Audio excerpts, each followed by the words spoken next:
Bonjour, allô. Les promenades pandémiques.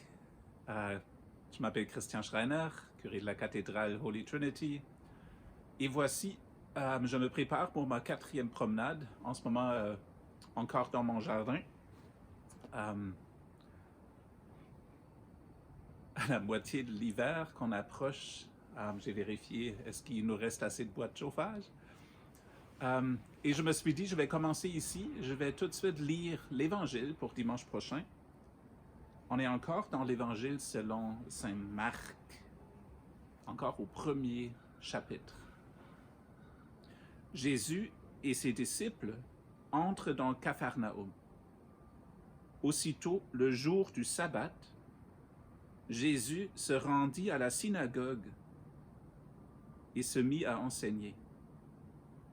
Ceux qui l'entendaient étaient impressionnés par son enseignement. En effet, il les enseignait avec autorité, à la différence des spécialistes des Écritures. Or, dans leur synagogue, il y avait un homme, tourmenté par un esprit impur. Il se mit à crier, « Que nous veux-tu, Jésus de Nazareth? Es-tu venu pour nous détruire? Je sais bien que tu es, celui qui est saint, envoyé par Dieu. » Jésus parla sévèrement à l'esprit impur, en lui disant, « Tais-toi et sors de cet homme. » L'esprit impur secoua rudement l'homme et sortit de lui en poussant un grand cri. Et tous furent étonnés au point de se demander les uns aux autres, « Qu'est-ce que cela? Un enseignement nouveau, donné avec autorité. Il commande même aux esprits impurs, ils lui obéissent. » Et, aussitôt, la renommée de Jésus se répandit partout dans toute la région de la Galilée. Donc, comme on voit aujourd'hui, on voit Jésus qui est entré à la synagogue et qui parle avec autorité. Et je me suis dit, pour explorer un peu plus, pourquoi pas se rendre, nous aussi, pas à la synagogue, mais à un autre temple qui est très important pour moi. Donc, à tout de suite.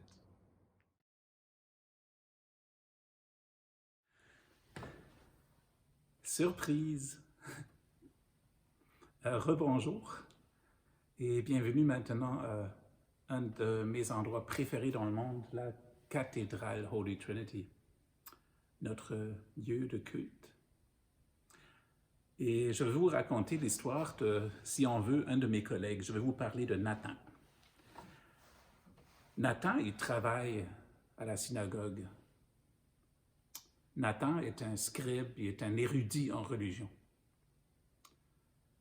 Il n'y a rien qu'il ne peut pas prouver en utilisant les Écritures. Et si vous avez une question à lui poser, Nathan va connaître la réponse.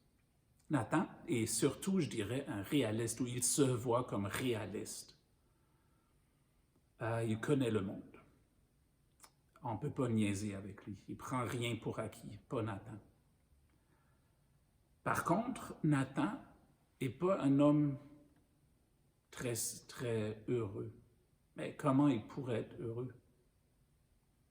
Il voit tout ce qui ne va pas dans le monde. Il voit le monde comme il est. Il voit comment les gens sont stupides, comment les gens sont méchants. Pas beaucoup d'espoir. Et il pourrait même le prouver en utilisant les Écritures. Il peut montrer, déjà, ça commence mal avec Adam et Ève, qui se font expulser du paradis, après le grand déluge, où Dieu a essayé une dernière fois, il voulait juste recommencer à nouveau. Donc on commence avec Noah, et ça ne sert à rien. On est exactement où on était. Et personne ne le sait mieux que Nathan. Nathan a perdu sa foi il y a très longtemps. Maintenant, il trouve que la foi, mais c'est pour les enfants, comme quand il était enfant.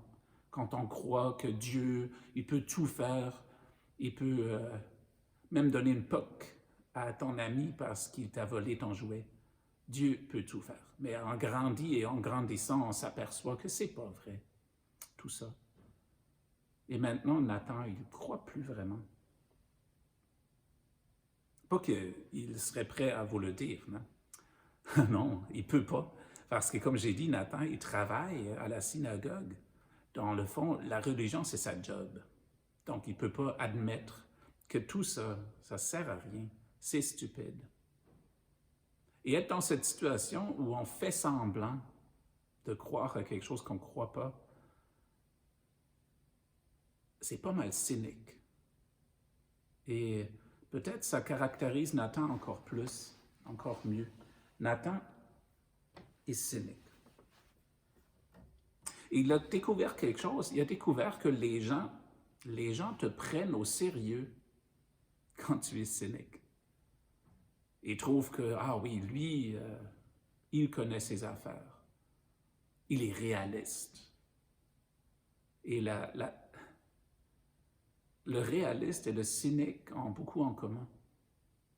C'est juste une question d'espoir, peut-être. Le monde est un endroit confortable pour les cyniques quand on se met d'accord que ça ne sert à rien, que le monde est foutu, que rien ne change vraiment. Mais pourquoi faire un effort si ça ne sert à rien? Pourquoi faire un effort comme moins utiliser son auto ou vendre son auto? Pourquoi faire un effort de moins utiliser le plastique, d'acheter local? Si tout ça ne change rien, qu'est-ce que je peux changer, moi? Donc, être cynique, c'est une position confortable et c'est une position assez répandue dans le monde, je dirais même. Ce qui est difficile, c'est une position où on a de l'espoir. C'est une position où on dit non, non, le monde est beau, il y a plein d'amour, regardez que la vie est belle. Racontez ça et on va dire, ben, t'es bien naïf, toi. Tu crois à tout. On va rire de toi. Pauvre idiot. Nathan, comme j'ai dit, n'est pas content. Et des fois, ça lui arrive encore pendant la nuit, qu'il y a une petite voix, une toute petite voix dans son cœur à lui, qui parle doucement et qui dit « Nathan, Nathan, t'es où? Nathan, tu crois encore? Nathan, tout n'est perdu, pas perdu. » Mais Nathan, il se réveille toujours, il pousse cette voix à côté, il dit « Non, non, là, il faut aller travailler. Là. On habite ici, hein, on n'habite pas dans les nuages. » Et puis, un jour, arrive quelque chose, qui est un nouvel enseignant dans le temple. Il y a quelqu'un qui parle différemment dans la synagogue où Nathan travaille. Il y a quelqu'un qui parle, et tout le monde le dit, il ne parle pas comme les autres, il ne parle pas comme les érudits, mais il parle comme quelqu'un, mais avec l'autorité. Mais qu'est-ce que ça veut dire, autorité? L'autorité, moi, je me suis informé un peu, le mot grec qui est utilisé, c'est exousia. Exousia, mais là-dedans, il y a ousia qui est comme l'être même. C'est l'essence de l'être. Comme tout au début de la Bible, quand Moïse trouve Dieu dans le buisson, encore un buisson, c'est ma deuxième promenade de suite où je parle d'un buisson qui brûle. Et il y a une voix qui dit, et lui, il veut savoir, tu es qui, Dieu? Et Dieu répond, je suis, je suis. Ça, c'est un peu en français. Mais en grec, c'est ho'on.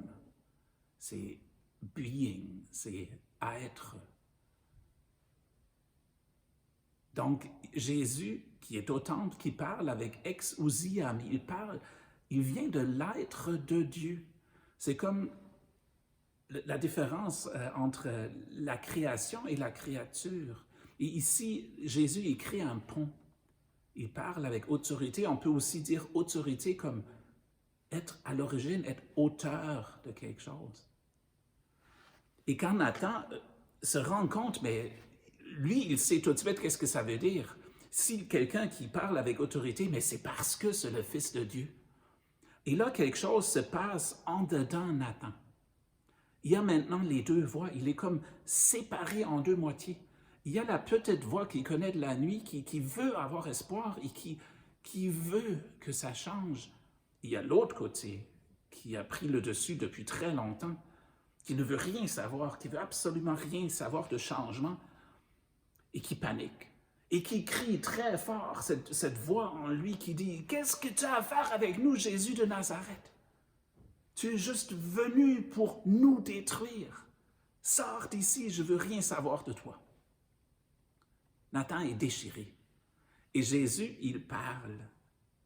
Mais ce que je trouve extraordinaire, Jésus, il parle pas à Nathan qui est comme devenu fou. Non, il comprend ce qui se passe dedans. Qu'il y a comme toutes ces forces qui nous poussent de ne pas croire et qui sont tellement fortes. La force du cynisme, la force du réalisme, qui est tellement forte que c'est vraiment difficile de s'en débarrasser. Donc Jésus, il parle à tout ça et il dit « Sors de lui ». Marc, qui écrit l'histoire, il parle du démon, il parle de la force, de la méchanceté qui doit sortir et qui sort de Nathan. C'est évident qu'avec Jésus dans les parages, la vie devient très difficile pour les cyniques. J'ai lu cette semaine, c'est drôle, quand je lisais du réalisme, quelqu'un qui dit « je suis », quelqu'un qui a de l'espoir, qui dit oui, moi je suis réaliste d'une réalité plus large. Je suis réaliste d'une réalité plus large.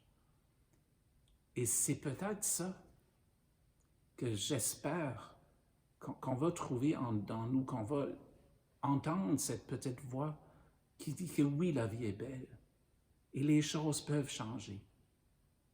Mais il faut qu'il change avec nous, avec moi. Mais la force de le faire, comme on voit dans notre petite histoire, elle vient directement de Dieu. Elle vient avec autorité. Elle vient avec exousia. Et c'est cette force qui nous inhabite.